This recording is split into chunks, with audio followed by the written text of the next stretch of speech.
Show. Show? Gente, vai compartilhando, vai chamando a galera aí. Vamos liberar algo nesse lugar. Se o cameraman puder ir informando quantas pessoas nós temos. Boa.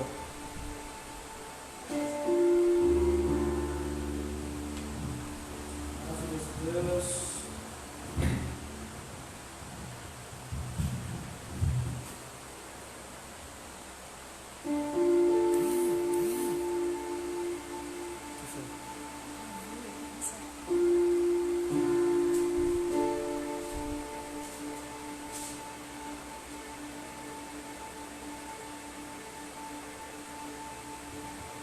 Gente, paz a todos, sejam bem-vindos. Como nós estamos somente nas plataformas digitais, então vamos fazer uma campanha aí, compartilhando, tá? Porque para que mais pessoas possam ser tocadas pelo que estará sendo liberado, para que mais pessoas possam ser abençoadas. Eu agradeço a você que está aí se esforçando para acompanhar. Eu sei que não é nem um pouco fácil poder estar acompanhando, porque o conforto de casa atrapalha, né? Os universitários que estão na EAD sabem muito bem a diferença, né, do presencial e distância, principalmente a galera da saúde, que necessita que seja presencial. Então, eu sei como é, gente, tá? Eu sei como é não ter as pessoas orando umas pelas outras. Quando eu falo assim, eu falo de uma forma um pouco mais intensa, tá? E quando eu falo assim é de uma forma um pouco mais forte. Então eu sei como é ser espectador, sei o quanto é difícil, mas eu peço que você se esforce um pouco, tá? De preferência, assista junto com a sua família, com sua esposa, com seu marido, com os filhos, tá? E que também você tenha papel e caneta na mão para anotar pontos que sejam interessantes a você, porque mesmo que você nunca mais pegue esse papel para ler, mas você escrevendo, fica na sua memória de uma certa forma. E pode te servir de muita coisa. Eu sei que eu não sou lá essas coisas, mas estamos buscando esses dias viver aquilo que Deus tem colocado para as nossas vidas.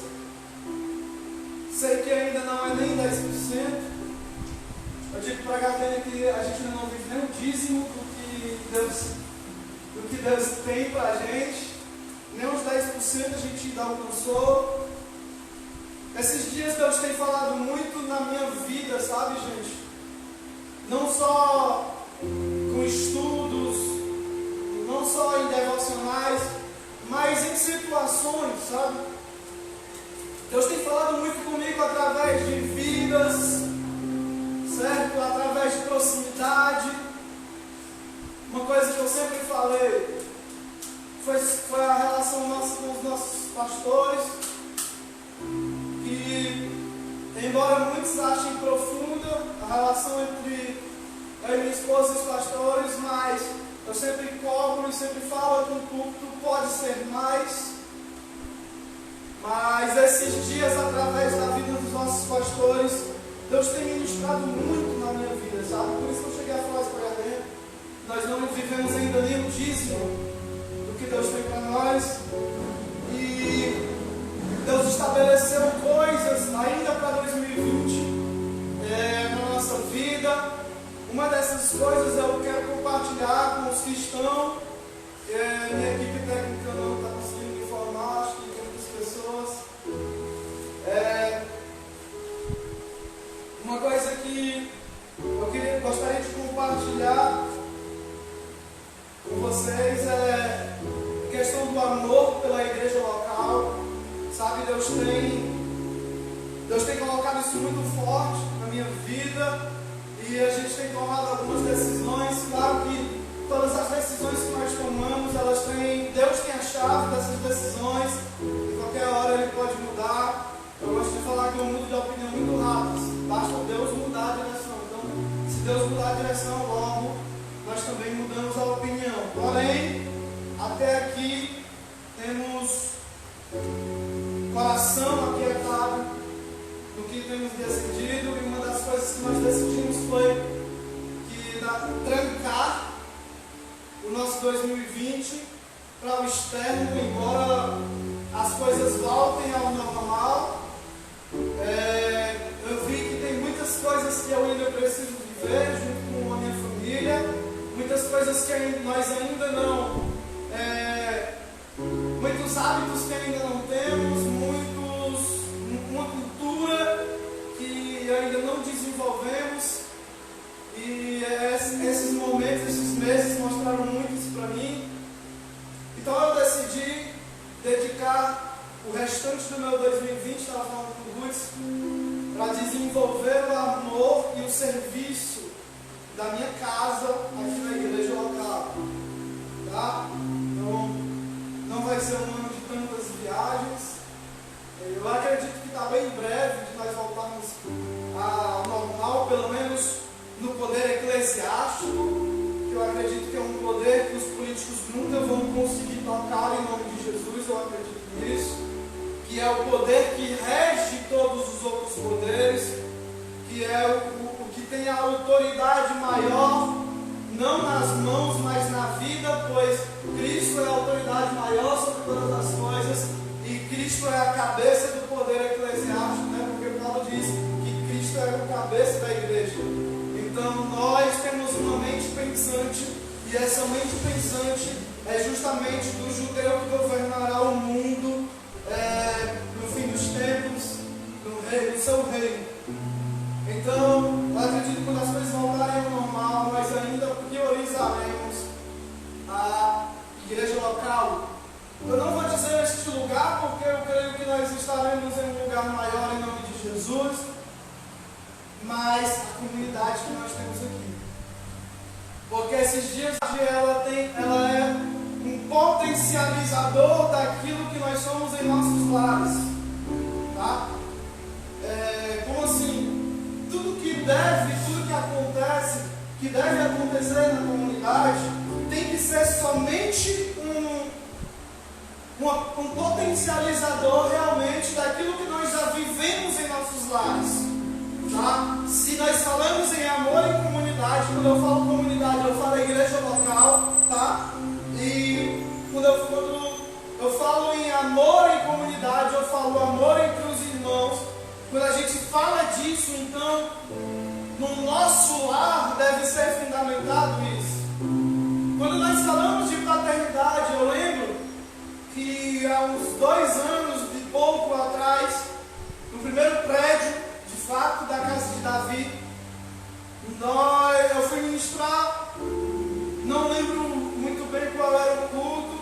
Eu sei que eu subi, sabíamos pouco que era essa questão de paternidade, na verdade não sabíamos quase nada. Eu estava ministrando uma mensagem nada a ver com paternidade, e me veio o Espírito profetizar, e eu disse: nós somos um ministério de paternidade. E falei, ficou por isso, normal. Profeta profetizar é normal, então passa as coisas. E depois o Márcio veio muito preocupado. Eu lembro que em outra mensagem, ele falando e disse que foi profetizado e agora tinha que se virar, porque realmente Deus sempre mostrou que a casa de Davi é um ministério de fato de paternidade. Mas quando a gente fala em paternidade, nós temos que viver isso fundamentado também em nossos lares. E quando eu falo isso, eu não falo só em pais que têm filhos mesmo, mas pessoas que dão paternidade àqueles que são órfãos de pais vivos, sabe? Eu gosto de dizer que o pai, quando se trata em paternidade, um assunto que nós estamos vendo, o pai é aquele que adota alguém, mesmo que ele já tenha um pai, sabe? É quando você adota e cuida daquela pessoa. Você tem um filho espiritual, não? Nós temos filhos espirituais. Eu tenho alguns filhos espirituais e eu falo, assim como eu ainda não sou um excelente 100% pai, eu ainda tenho muito a melhorar como pai dos meus filhos. Eu também tenho a melhorar como pai dos meus filhos espirituais. E tenho humildade suficiente para reconhecer isso. Enfim, o que eu estou querendo falar é que Deus só está decidindo começar a nos devolver a comunidade porque nós estamos começando a aprender alguma coisa. Eu lembro que no começo da quarentena a gente falava, Deus quer falar alguma coisa, os céus estão bradando, Deus está falando, nós temos que aprender, nós temos que buscar entender o que Deus está falando. Só que a igreja, eu lembro que no começo se movimentou, se deslocou para o lado errado, sabe? É como se a nuvem tivesse ido para o lado, a igreja foi e não percebeu para onde a nuvem. Aí, não, é para cá. Então a gente caminhou um pouquinho para o lado errado no começo da quarentena, eu falo a igreja brasileira, tá? E depois a gente decidiu retornar ao que de fato era a direção de Deus. E começamos a aprender algumas coisas. E eu quero dizer, somente 1% eu acho nós aprendemos do que realmente de tudo que Deus quer falar. Sabe? Então como é que chega ao 100%? Podemos chegar do 1% ao 100%. Tudo é uma questão de plenitude. Sabe? Quando Deus quer que a igreja como um todo, como um corpo, quando Ele quer que essa igreja aprenda, então tem que haver plenitude. E plenitude só acontece quando todos se tornam um só. Então, enquanto a igreja nacional, eu falo Brasil, porque o Brasil são os pulmões do nosso planeta durante esses dias também, eu sinto isso. Mas, enquanto nós não tivermos unanimidade, não alcançaremos uma plenitude daquilo que Deus está falando. Sabe? Então, não conseguimos aprender. Há bloqueios naquilo que Deus está falando. Deus fala, porém nós não conseguimos ouvir. Nós costumamos falar, nós não, porque eu já aprendi que isso não é assim, não é bem assim. Mas tem uma frasezinha que diz que é no silêncio que Deus está trabalhando. Cara, eu nunca vi isso na Bíblia Sagrada. Porque sempre que Deus ia falar, trabalhar, Deus falava com alguém. Sabe?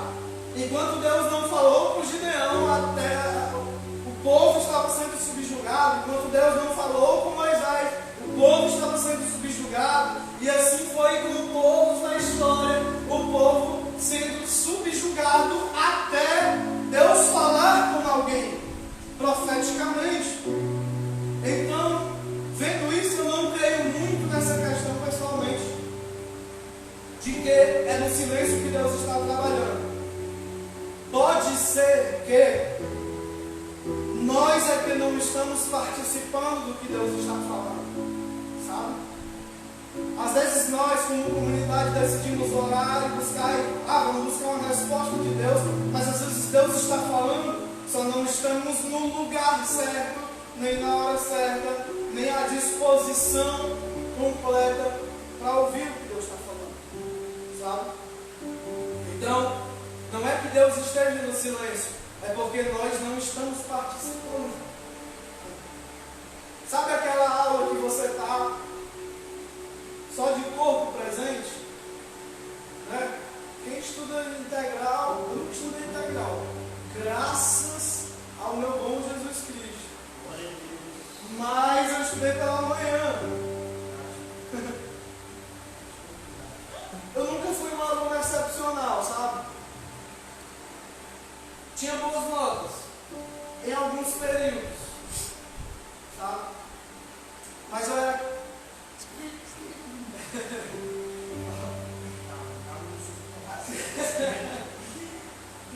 eu não era um aluno ruim, porém não era um cara também, eu não era o melhor cara da sala, pronto, vamos dizer assim. Mas também não era o pior. Eu ganhava pelo menos os desistentes, tá? Eu era aquele cara que faltava muito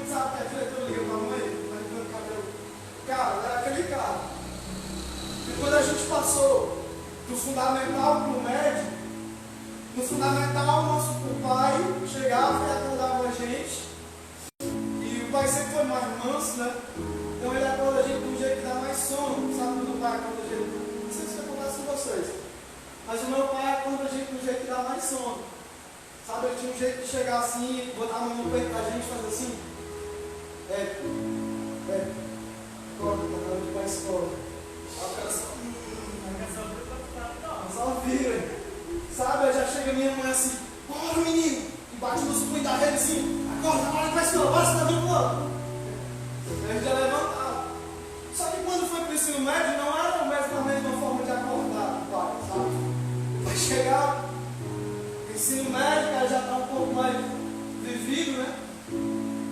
E ele já acordava com uma pergunta. Ele já, tu vai para a escola hoje? Meu amigo, são 6 da manhã. Eu com um histórico de faltas na aula. Aí vem meu pai 6 da manhã, um moleque de 15 anos, 16 anos. Você sabe como é que é 15, 16? Esse cara tá com a energia toda. Na época, fica na calçada até 1 da manhã, não era vagabundagem. A gente ficava conversando. E quando era só até 1 da manhã, aí chega 6 da manhã, o pai perguntando se eu quero ir para a escola, sendo que 6 da manhã eu não sei nem quem eu sou. Então eu tinha um estado de falta muito grande. E era ruim chegar na escola e prestar atenção, sabe? Então eu ficava só de corpo presente.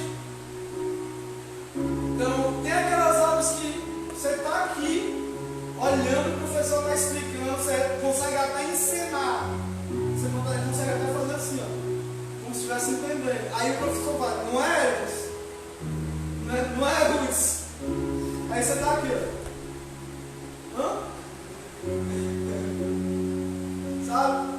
Então, tem essas coisas ruins. Eu sei como é assim. Gente, se o áudio estiver ruim, você fala aí nos comentários que a equipe técnica vai avisar.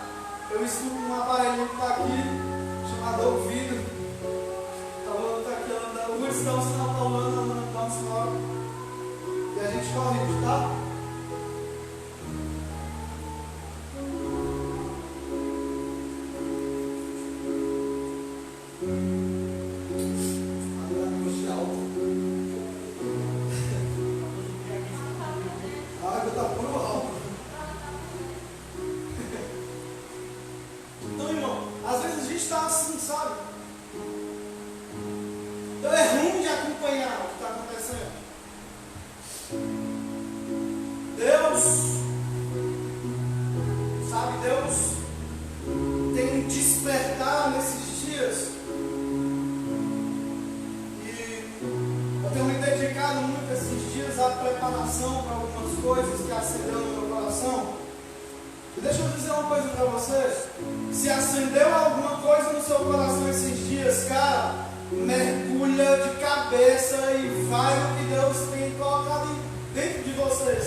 O ministério profético é esquisito, o apostólico é mais, tá? igreja como um ministério profético, apostólico, muito aceso esses dias. Então, o ministério apostólico consiste. Tem os 5. Só que eu vou entrar no assunto dos 2. Tem 5, mas eu vou entrar no assunto dos 2. Porque, cara, preparar, enviar, interpretar as estações, entender que estação está entrando, está saindo, sabe? Ensinar com muita clareza ao povo. Todas essas coisas, elas necessitam ser desenvolvidas. E da mesma forma como eu falo do silêncio, que era o que eu falei sobre a aula, às vezes Deus está falando, mas a gente está só de corpo presente. Assim, os ministérios, para serem desenvolvidos, necessitam de muito esforço, sabe? Eu já me senti motivado a me preparar como nesses dias, mas esses dias tem sido algo diferente, entende? A motivação não é mais técnica. Eu nunca fui um cara de me preparar para pregar. Eu me preparo para viver. Mas esses dias têm sido muito esquisitos. E é necessário ter muita clareza para entender o que Deus está falando. Porque quem tem ouvidos, né, para ouvir, ouça o que o Espírito diz. A igreja, né, não é as igrejas, é a igreja. Então, somos todos nós neurônios de uma grande mente. Então nós temos que estar se movimentando. Eu vou já entrar no texto. Deixa eu só saber qual é. Nós tínhamos um cotidiano. Eu não sei se algumas pessoas ainda passam por isso, mas se passam, eu profetizo libertação na sua vida em nome de Jesus. Porque o nosso cotidiano, a nossa sociedade, o que nos movimenta é algo muito ativista, sabe? Algo muito super produtivo, sabe? Nunca, nos últimos 2 anos, pergunta para o seu avô o que é procrastinação. Não precisa nem ser o avô, pergunta para a sua mãe. Mãe, o que é procrastinação? Ela não vai saber, provavelmente. Muitos jovens não sabem, mas a grande maioria da massa tem essa palavra gravada na mente. Por quê? A nossa sociedade hiperativista, como é que eu posso falar? Funcional. Nós temos essa questão de que se nós pararmos, se nós respirarmos, se nós pensarmos, estamos procrastinando. Antigamente a filosofia era penso logo existe, né? Hoje é se eu parar para pensar, eu perdi tempo. Entendeu? Por quê? Porque o cotidiano faz com que nós nos tornemos muito consumidores de conteúdo, sabe?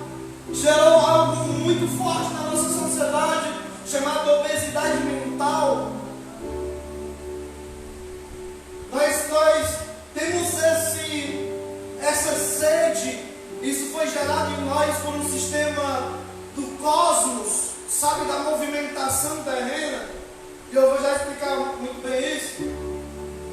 Hoje, se nós abrirmos o YouTube, vai ter aqueles TED, né? Acho que é TED que chama aquelas empresas, coaches e tal. Sempre vai ter um coach ali pelo nosso YouTube, pelo nosso Facebook, pelo nosso Instagram. Nada contra, tá? Nada contra a profissão, mas algo contra a grande necessidade disso. Sabe, há 5 anos atrás, se existia coach, eu não sei. Nunca ouvi falar. Tá só coach, só nos desenhos dos filmes que tinha um treinador do time na camisa dele, né? Tinha coach. Mas hoje são há faculdades para isso. E só há uma preparação Entende? Então há uma necessidade muito grande. Então, há pessoas fazendo sessões e mais sessões. A faculdade de psicologia antigamente era só para os doidos, sabe? O cara fulano estava fazendo psicologia, e o outro era meio esquisito mesmo, né? Então só os caras meio esquisitos que fazem psicologia. Hoje todo mundo quer fazer psicologia. Sabe por quê? Porque a demanda é grande. Então o que eu estou querendo dizer? Que há uma demanda crescendo nos últimos dias, sabe? E essa demanda não é algo muito bom. E infelizmente ela tende a crescer. E isso preparou a gente e atrapalha muito a gente a viver algumas vezes os planos de Deus, sabe? Eu tive várias crises de ansiedade muito fortes mesmo. Eu não cheguei a tomar remédios, porque eu sou do cara que só toma remédio. Todo mundo aqui está confirmando que já teve também. Eu fui do tipo que tive ansiedade e depressão, sabe? Sabe aquele cara preso na máquina do tempo, futuro e passado? Você pensa no passado e tem depressão, no presente e está em ansiedade. Então eu estava mais ou menos assim. E não cheguei a tomar remédio porque eu sou do tipo de pessoa que só toma remédio na última instância, sabe? Quem me conhece sabe, a pastora é a mulher dos remédios. Então todo mundo se consulta com ela. Você está lá, pastor, eu quero um comprimento para tal coisa. Ela tem lá uma farmação assim. A mulher da farmácia. E eu sou um cara que só toma por dela, sabe? Como isso aqui. Então você fez isso, muito. Acostumado com o ovo de vovó, de chá de bolo, então chá de bolo resolvia tudo. Na cabeça de vovó, chá de bolo por até eu ouvi. Então, não duvido o chá de bolo de vovó, tá? Então só tomo remédio na última instância. Então eu vivi vários momentos ruins, sabe? Mas isso era uma consequência de uma construção. Então quando você tem uma pessoa que ela está em uma crise de identidade, que acontece muito hoje, não julgue. Tá? Não julgue. Porque eu dou graças a Deus de ter saído disso, porque eu tinha pessoas que me estendiam o braço e não me julgavam. Então você vê pessoas assim, não julgue, cara. E nem tente ajudar, porque você não sabe o que está passando na cabeça dele, sabe? Eu gosto de dizer que a maior forma de ajudar o próximo é viver. E viver está muito atrelado a fazer o que Deus quer que a gente faça. Eu tenho uma frase que diz que se você não está vivendo, se você não está vivendo o que Deus planejou para a tua vida, você não está vivendo sua vida. É tipo isso. Se a vida que você leva não tem a ver com o propósito de Deus para a sua vida, então você não está vivendo a sua vida, né? Então a gente atrela muito a vida ao propósito. E menos a atos. Tá? A Luna falou isso na mensagem dela aqui. É interessante que eu estava conversando isso uma noite anterior com uma pessoa, estava esclarecendo algumas coisas para ele e conversando e fazendo algumas perguntas. E eu falei muita coisa que a Luna falou na mensagem dela. E ela falou um pouco, que também não era um dos pontos da mensagem dela, mas falou sobre que, mais ou menos, que é o que eu penso que é viver em Deus não tem tanto a ver com os atos. E a gente liga pecado e remissão a atos, a atitudes, a fazer, né? Isso é ativismo.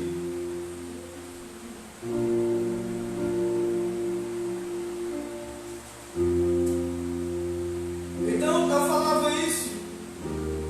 E a gente liga muito o pecado a atitudes. E a gente sabe quando a gente é liberto e vive realmente o que Deus quer para nós.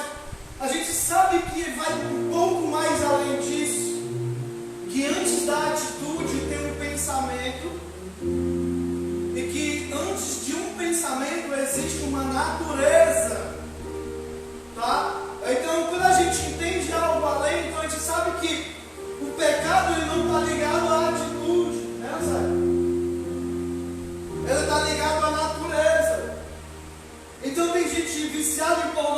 pornografia. O pecado não está em consumir visualmente a pornografia. Se formos além, entramos em um pensamento premeditado a fazer aquilo. Mas quando nós entendemos muito mais além disso, nós chegamos no profundo, e o profundo é a natureza.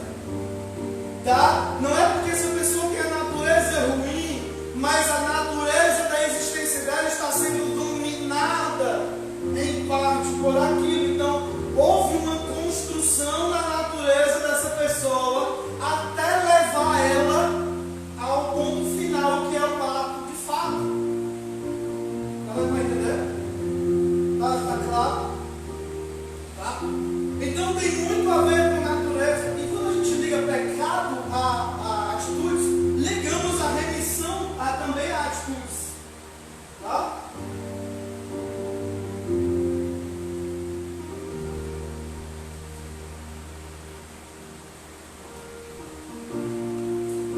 Salmo 51. Show.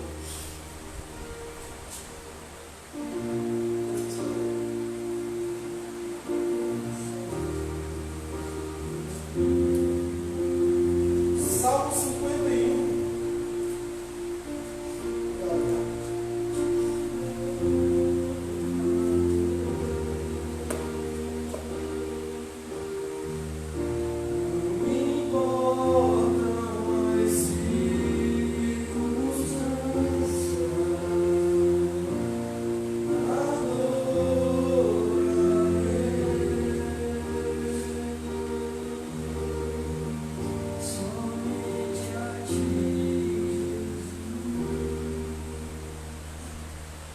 Vamos lá.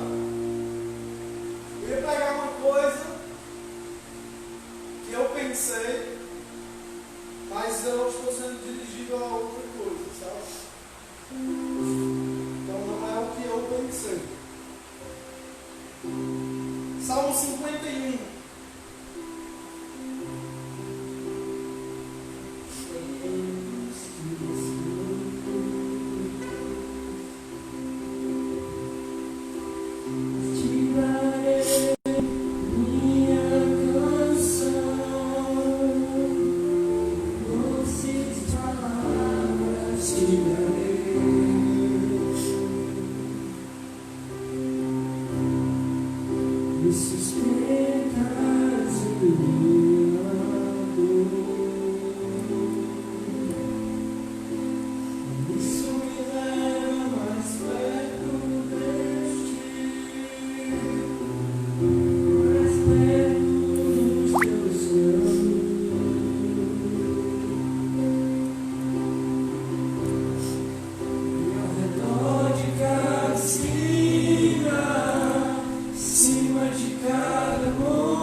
Salmo 51 vai dizer assim, ó: compadece-te de mim, ó Deus, segundo a tua benignidade e segundo a multidão das tuas misericórdias. Apaga as minhas transgressões, lava-me completamente da minha iniquidade e purifica-me do meu pecado. Pois eu conheço as minhas transgressões, o meu pecado está sempre diante de mim. Então você vê alguém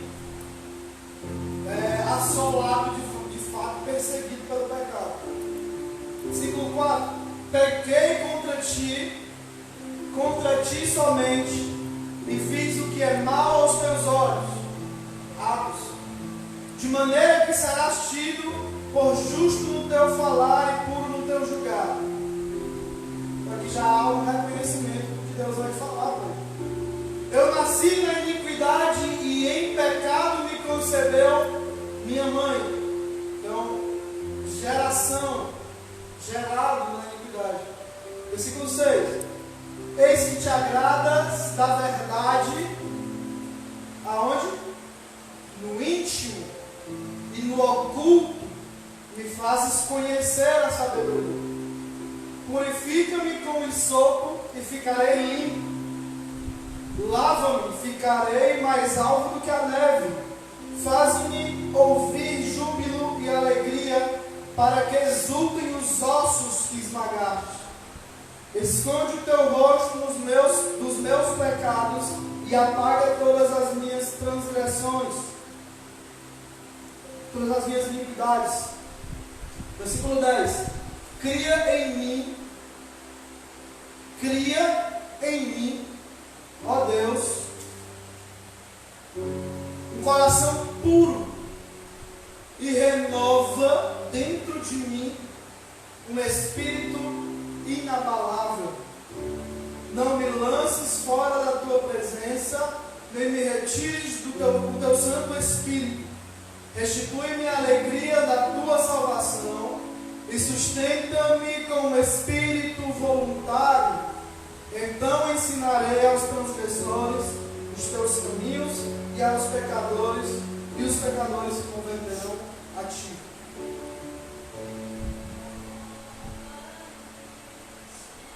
Aqui, o rei, estamos falando do rei segundo o coração de Deus. Se eu vou perguntar quem foi Davi, algumas pessoas vão dizer: Davi foi um rei segundo o coração de Deus, que era pastor de ovelhas, e Deus chamou ele, ungiu ele rei sobre o povo, e ele foi um rei muito abençoado. Reinou durante 40 anos e era um rei segundo o coração de Deus. A maioria das pessoas vão dizer isso. Era um adorador, né? Só que se você for perguntar para um PhD em História do Oriente, você vai perguntar quem foi Davi, ele vai dizer: Davi foi um cara que reinou Jerusalém e que conquistou muitos povos, que matou tantas mil pessoas, né, que derramou muito sangue. É um cara conhecido na Bíblia, se o historiador for para a Bíblia, ele vai dizer como um cara que viu uma mulher, se interessou pela mulher e matou o marido da mulher e ficou com a mulher, traiu o cara. Então, os pontos vão ser esses. Então, o cara segundo o coração de Deus é um cara que a sua maior fama foi ter pecado, ter matado Urias e ficado com Batseba. Querendo ou não? E você vai ver aqui esse rei orando, esse adorador. O que eu estou querendo dizer? Que o que fez Davi ser segundo o coração de Deus está sendo demonstrado nessa oração. E o que fez ele ser segundo o coração de Deus não foi coisas que ele fez ou deixou de fazer, sabe? Foi quem ele era e o que ele entendia dessa pessoa que ele era. Foi o que fez Davi ser segundo o coração de Deus. Foi o que fez Davi alcançar a remissão. Por isso que eu falo, as pessoas atrelam muito a questão do pecado a atitudes. E quando fazem isso, automaticamente a remissão também está em atitudes. Vamos já para Davi. Lá em João,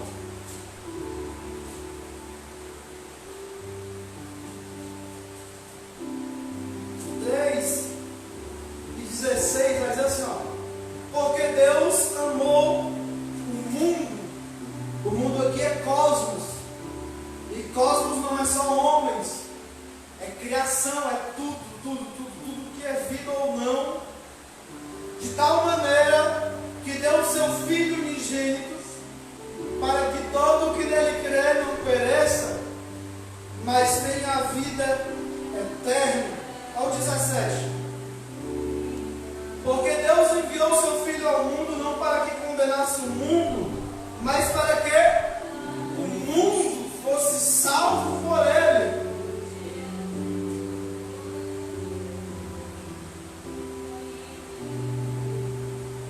Você vai ver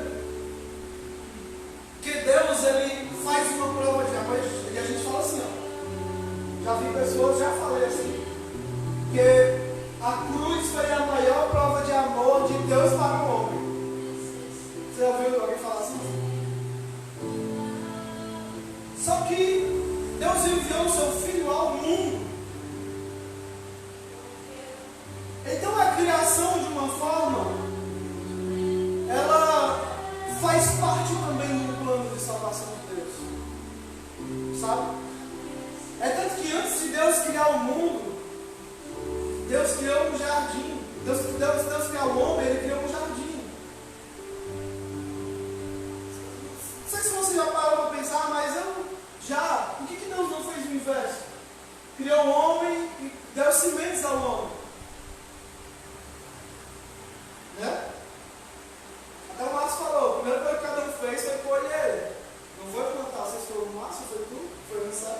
O Gonçalo falou. A primeira coisa que cada um fez foi colher, não foi plantar. E a Bíblia, de uma certa forma, também fala que a criação, sabe, aguarda em ardente expectativa a manifestação dos filhos. Então, a criação, ela sempre vem antes. Por que isso?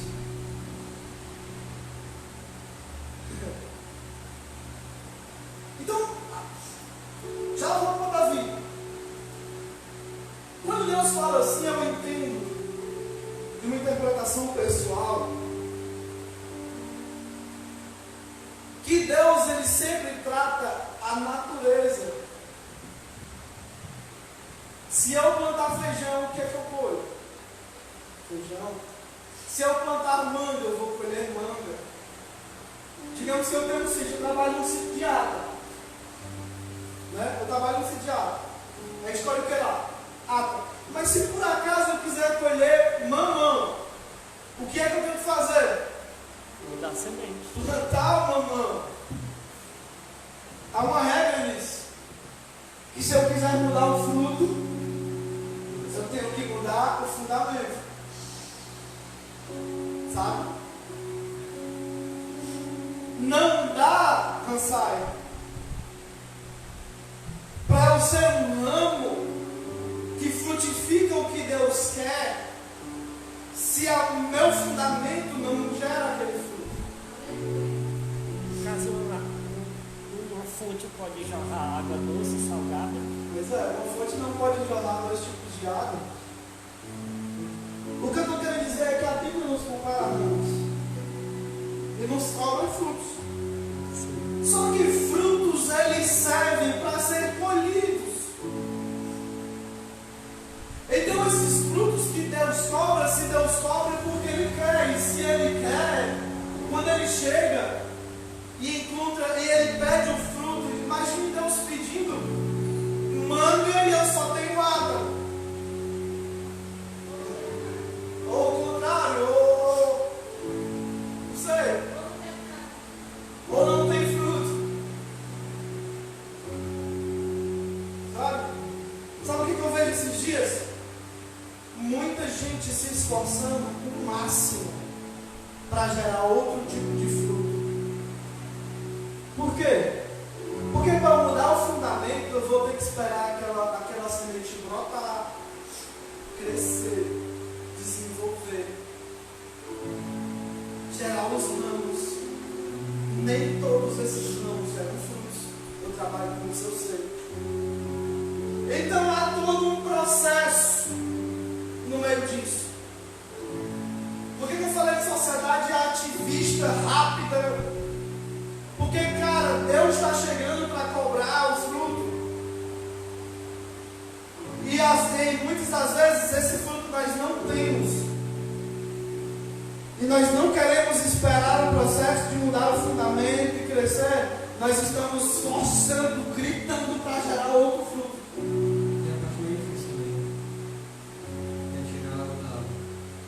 Tirar. É a pior. Nós não queremos arrancar as nossas raízes e deixar que cresça outra árvore, conforme Deus quer. Sabe? Porque não dá mais tempo esperar os processos. Então nós temos que ser rápidos. Então estamos com o pé de mamão, se esforçando, gritando, gemendo para gerar manga. É tipo isso. Eu sei que os exemplos são esquisitos, mas é mais ou menos isso. Então Deus enviou o Filho. Você está ligado que Deus condenou o próprio Filho à morte, né? Imagine eu amar tanto a casa de Davi a ponto de condenar o meu filho à morte para limpar algum erro da casa de Davi. Fora de cogitação. Entendeu?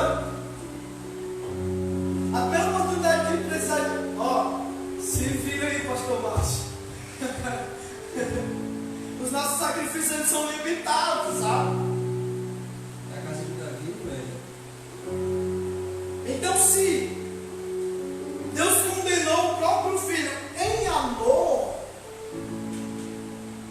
eu sei que não é só o homem, antes vem a natureza. Isso tem muita relação com o que Davi era, sabe?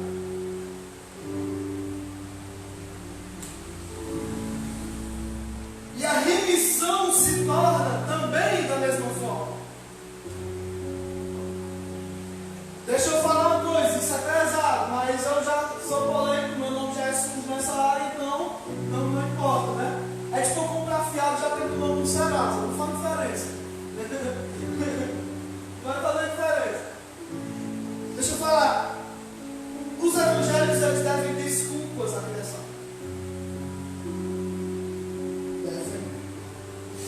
Por quê? Porque há uma natureza, há uma remissão, há um pecado. A primeira vez que o pecado tomou conta da terra, Deus varreu com dilúvio. Depois Deus deu um sinal que não faria mais aquilo. Só que depois de um tempo, a terra está do mesmo jeito. Deus não pode quebrar o seu trato. Deus não podia varrer com fogo.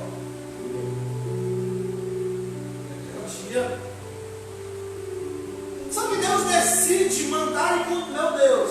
Eu vou falar o que os evangélicos devem discutir a criação. Porque nós não respeitamos os processos de Deus. Houve um sacrifício na cruz. Romanos, só para ficar bem claro, 5.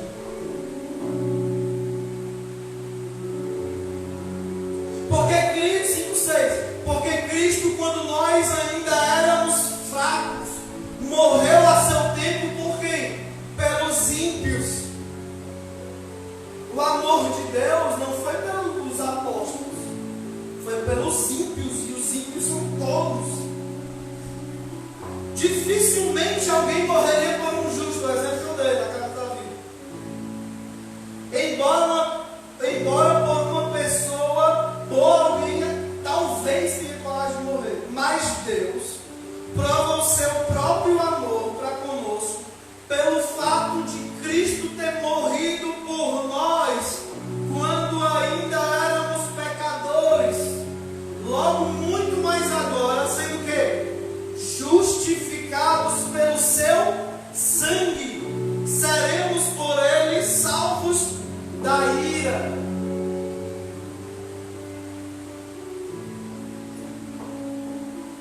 Nós somos infelizes em nossa caminhada quando nós não respeitamos os processos de Deus, porque houve um sacrifício de remissão dos pecados. Aí a gente vê a igreja mundial falando não é do poder de Deus, a igreja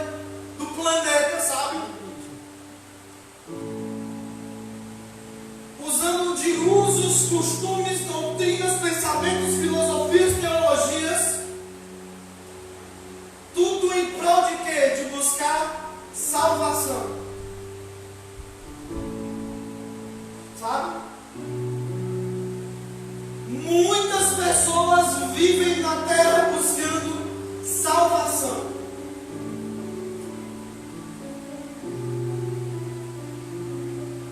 Que é uma coisa que a Bíblia diz no próprio português que nós já temos.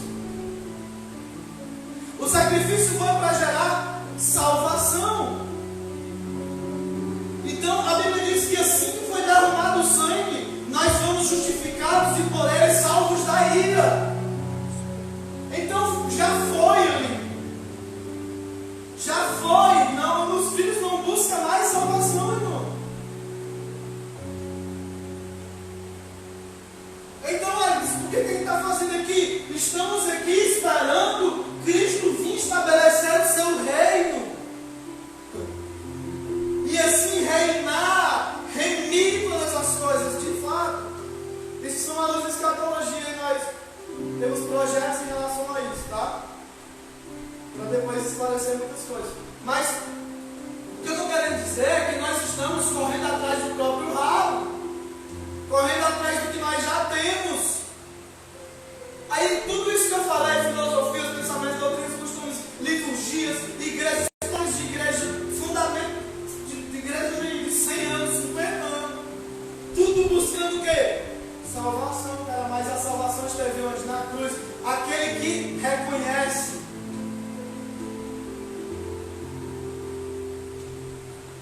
Então, a partir do momento que nós deixamos de viver atrás de remissão e começar a viver como remidos, porque quando a gente vai buscar remissão, a gente vai fazendo atos, não, Zé? Orar, a gente vai. E daqui a pouco tá a gente com o chicote assim, ó. Não adianta. Nós temos que começar a agir como remidos, pecadores que foram remidos. Isso tem a ver com natureza. O que Deus está fazendo é mudando os fundamentos. Para quê? Para que haja um desenvolvimento. O que aconteceu ali na cruz? Foi mudado os fundamentos. Agora não é mais pecado, é remissão. Então há um desenvolvimento. E é esse desenvolvimento que nós temos que buscar para nós gerarmos os frutos que Deus quer.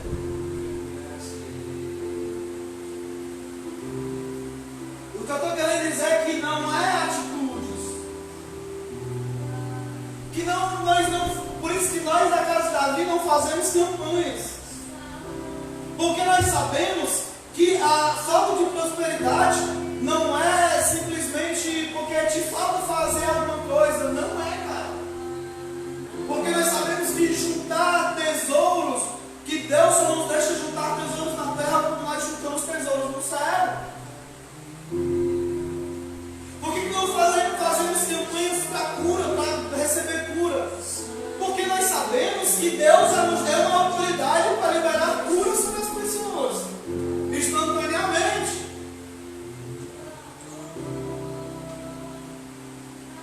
Quando Davi se apresentou a Deus em oração, Davi não foi com atitudezinhas, que nem a gente. Davi não foi tentando comprar Deus com um jejum, não foi tentando ganhar a confiança de Deus com grandes orações. Davi, o que ele fez, assim como ele sabe que o pecado dele tinha a ver com a natureza, ele sabia que a remissão também vinha disso. E o que ele foi, ele já chegou dizendo: eu sei que o Senhor sabe que eu fui concebido em pecado. O que isso quer dizer? Que enquanto Davi estava na barriga da mãe dele, estava tudo bem, mas quando ele nasceu já foi em pecado. Por quê? Natureza. Criança não tem atitude, irmão. Há uma natureza ali propícia ao pecado. A Bíblia diz que o salário do pecado é a morte. Então a natureza do pecado trabalha para algo e ela recebe um salário para isso. Sabe? Mas o dom de Deus é a vida eterna. O que eu estou querendo dizer é que salvação não é questão de atitudes, é uma mudança de direção na natureza. A natureza ou ela trabalha em prol do pecado, ou ela trabalha em prol da eternidade. Entendeu? Então não adianta a minha natureza estar inclinada para o pecado. Eu posso fazer oração, jejum, o que for, irmão. Mas a minha natureza, enquanto eu não conseguir deslocar ela para seguir em direção à eternidade, não vai funcionar. Assim como o contrário, se eu tiver com a minha natureza inclinada à eternidade, por mais que o externo pecaminoso venha sobre a minha vida, eu tenho um fundamento. Era o que Davi tinha, cara. Davi não reconheceu isso na hora da oração do Salmo 51, ou depois de ter pecado com Batseba. Davi reconheceu isso lá nos campos, quando ele pastorava as ovelhas de seu pai, adorando a Deus em intimidade. Porque quando você está só, é a única hora que Deus consegue mostrar você para você mesmo. Então as ovelhas não conversavam, não tiravam atenção. Então Davi só tinha Deus para conversar. Então Davi conversava tanto com Deus que ele conhecia ele mesmo. Então a crise de identidade de uma pessoa, não julgue ela. É só uma falta de contato com Deus. Porque quando nós não nos reconhecemos, é porque falta nós conversarmos com Deus. Porque Deus é um espelho que nos mostra para nós mesmos. O profeta dizia: eu me constrangi com a sua presença quando ela tinha nossa vida. Sabe? Então Davi foi se apresentou e disse: é a minha natureza. O que ele disse? Cria. Cadê o salmo? Hoje eu estou mais calmo. Versículo 10: cria em mim, ó Deus, um coração puro. Davi não foi isso assim: Deus, perdoa o meu pecado, quero ser uma pessoa melhor. Davi não foi dizendo isso. Davi entendia a natureza, irmão. Ele era expert nisso. Ele disse: cria em mim um coração puro e renova dentro de mim um espírito inabalável. Olha o que acontece. Nós pecamos, chegamos na igreja, clamamos para que desça sobre nós o Espírito e queime o nosso pecado leve. E o coração? A partir do momento que Davi diz: cria em mim um coração puro, ele está reconhecendo: não existe pureza em mim. No meu íntimo, a base de tudo, que é o coração, que é o que me move, que é o que me mantém vivo, não há pureza. Sabe? Então Davi foi muito profundo. Ele disse: primeiro, ao meu fundamento tem que ter pureza. Depois, renova em mim o espírito inabalável. Por que renova? Você só renova algo que já existia. Então dentro de todos nós existe um espírito inabalável. Às vezes esse espírito só não consegue aflorar porque falta um fundamento para alimentar ele. E o fundamento é uma natureza de coração puro. Eu acho que é Salmo 73, na versão King James, fala isso.